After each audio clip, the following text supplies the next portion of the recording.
Il était une fois un couple renommé Adaku et Emeka.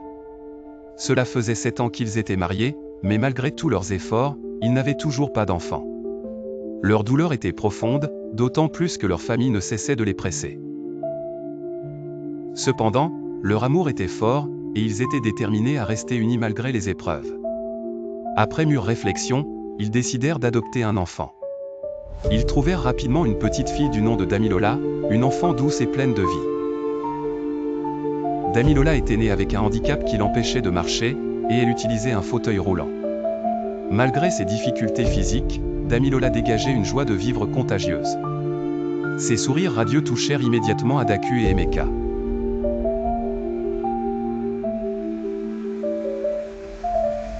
Leur cœur débordait de bonheur, et ils savaient que c'était leur chance d'offrir une nouvelle vie à cette petite fille. Les premiers mois furent remplis de bonheur. Ils inscrivirent Damilola dans la meilleure école. Ils avaient même engagé une domestique pour l'aider dans son quotidien. Le soir, Adaku et Emeka lui lisaient des histoires avant de s'endormir, et chaque anniversaire de Damilola était un événement grandiose, avec des gâteaux, des ballons et des cadeaux. Les promenades au parc, les jeux avec d'autres enfants, et les moments en famille devenaient les souvenirs les plus précieux pour Damilola. Elle se sentait enfin aimée et en sécurité, consciente qu'elle appartenait à une famille qui tenait profondément à elle. Mais un jour, après plusieurs années de prières et de désir d'enfant, Adaku eut une nouvelle surprenante, elle était enceinte. La nouvelle se répandit rapidement, apportant une joie immense à toute la famille. Enfin, Adaku et Emeka avaient leur propre enfant.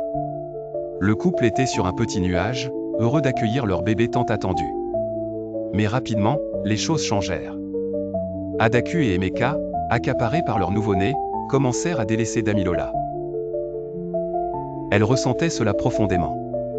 Avant, elle était la princesse de la maison, mais désormais, son petit frère ou sa petite sœur avait toute l'attention de ses parents. Il n'y avait plus d'histoire avant le coucher, plus de sorties ensemble.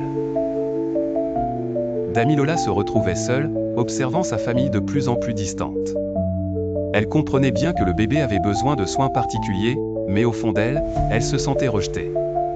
Les journées à l'école devinrent plus difficiles. Ses notes chutèrent et son comportement devint plus réservé. Son professeur, inquiet, convoqua Adaku et Emeka pour une réunion, mais ils balayèrent ses préoccupations, expliquant que Damilola s'adaptait simplement à l'arrivée du bébé. Ils ne comprenaient pas la souffrance de Damilola. L'anniversaire du bébé approchait, et une grande fête fut organisée. Mais Damilola ne fut pas incluse dans les préparatifs. Aucun vêtement neuf ne lui fut offert. Elle observa, seule dans sa chambre, les autres fêter, les larmes coulant sur ses joues. Elle se sentit oubliée, mise de côté. Peu de temps après, le bébé tomba gravement malade. Adaku et Emeka furent dévastés. Ils firent tout ce qu'ils purent pour le sauver, mais leur bébé mourut.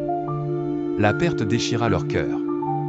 Et bien que Damilola fût toujours là, Adaku et Emeka se concentrèrent sur leur chagrin, cherchant à combler le vide laissé par leur enfant décédé.